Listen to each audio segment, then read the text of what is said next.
Lot of people say, how to avoid heart attack, doctor?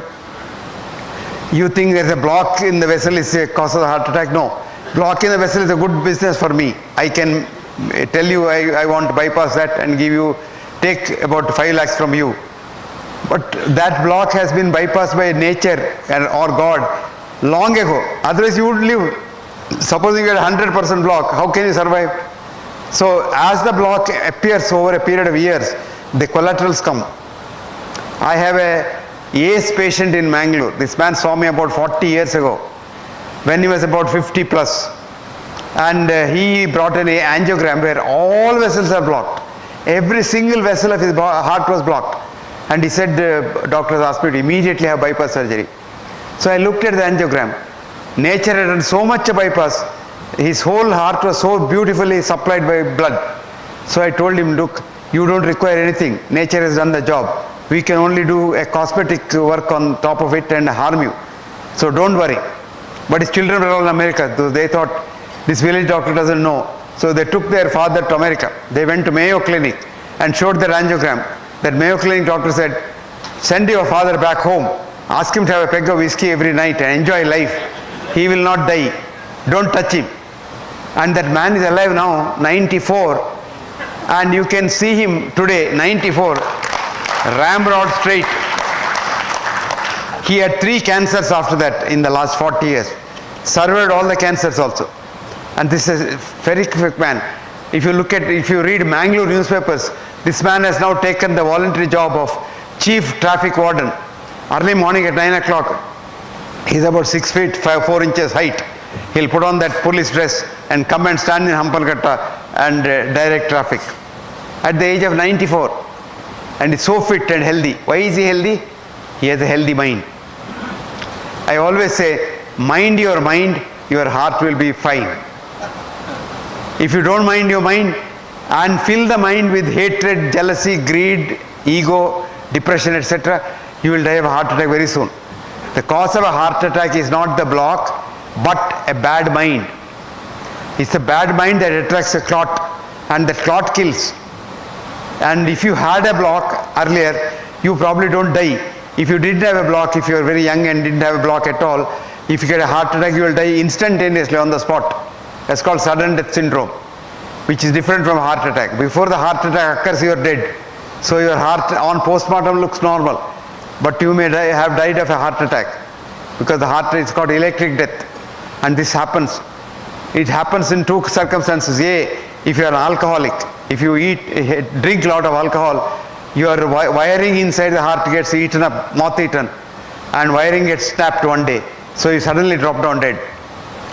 But if you have a heart attack and you are old and have many blocks, you will never die. You will have chest pain, come to the doctor, make the doctor rich, and you will go on and on and on, jug on, and you don't die. So the secret is the block in the vessel, coronary vessel, is not the cause of a heart attack. Recently they did a study in America. They took angiograms of people, lot of people, and everybody had some block. So they didn't interfere, didn't tell them, but wrote down, this man has a block in the left anterior descending artery, and if he gets a heart attack, he must have a heart attack in that territory. Like that they left and then observed them over the last 20 years. Now a few of them did have a heart attack, but never in the area where there is a blocked vessel. So blocked vessel is not the cause. Where there is an open vessel, that got a clot and that had a heart attack. But even then what happens is, we simply frighten you because that's our business. Just now I was talking to a friend of mine sitting here, and he was saying he is absolutely fine but his sugar level is very high. So he had a very pertinent question, very logical question. Doctor, doesn't your body get used to a higher level of sugar? I told him yes, it does. Because he says, I'm absolutely fine. If doctors give me tablet and try to bring my sugar down, I feel miserable. I said, you are absolutely right. Because one of the greatest researchers in hypertension had told, his name was Sir John Pickering, and Pickering said, after you start a patient on blood pressure drugs, he loses all the 3 things in the American Constitution enshrined for man: life, liberty, and pursuit of happiness. Life you are not sure because with or without drugs you may die. Liberty you don't have because you have so much of restrictions. Pursuit of happiness is the thing of the past. So If you take drugs, you become an ass. But lot of thinking doctors are there. I was telling that gentleman sitting there with me, I said there is a young doctor in Pune. I met this boy, very ingenious doctor. He has devised a method of not controlling diabetes, but curing diabetes. You have no diabetes at all. At the end of which he will give you a certificate, cured of diabetes, no treatment needed. And that certificate, and he will give you a medal, a gold medal. And he will call every year people who have done that course. And this year he called me as a chief guest. I had about 2,800 people who got the gold medal. They called Muktotsava. In Pune he had 4 days of Muktotsava. Tripathi. Pramod Tripathi. Actually, one of the participants this year who got the gold medal from me was our former Home Minister, Sushil Kumar Shinde. And Shinde told me, sir, with about 20 units of insulin 3 times a day and 3 tablets, my sugar average used to be 240.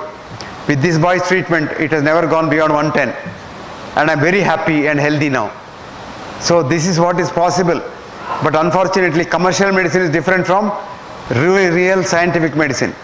And if you want to know the scientific medicine, it's very easy to live a healthy life. Healthy life, if you want to live, have a healthy mind. And the word that kills you is that arrogance. I, do you know who I am? I'm a high court judge. I'm this, that I starts illness. When once you say we, it starts wellness. All that you do is convert that I into we. That's all, as simple as that. So the things that kill you are the negative feelings in your mind. The things that keep you healthy are positive feelings for others. If you want to be healthy and happy, make others healthy and happy. I always tell my students, each one at least reach one life so that he is made happy. And a lot of people go in search of happiness. I'll be happy when I get my daughter married. I'll be happy when I become the Chief Justice of India. I'll be happy when I become the Prime Minister of India. You will never be happy. If you are happy today, you will be happy all your life. So happiness is a journey. Happiness is not a goal. And what is a simple formula for happiness? Tell me. Catch hold of a man who is unhappy, make him happy. And happiness will come back. Happiness and love are like the mirror, Christina, an American poet, has wrote, if love is what you give away, love is what comes back each day. So it comes and hits you back. So you love another person, the world loves you. You love yourself only and don't love nobody and hate others, you kill yourself faster. So friends, convert yourself, illness to we, wellness. You will all be very healthy. Then a lot of people think, if I eat this, I'll be healthy. If I run a mile every day, I'll be healthy. If I run marathon now and then, I'll be healthy. All not correct. You are healthy if your mind is healthy. You don't have to even run nothing of the sort. You can eat anything as long as you don't eat when you are not hungry, you are fine. If you don't eat too much and become obese, you are fine. Eat what you like.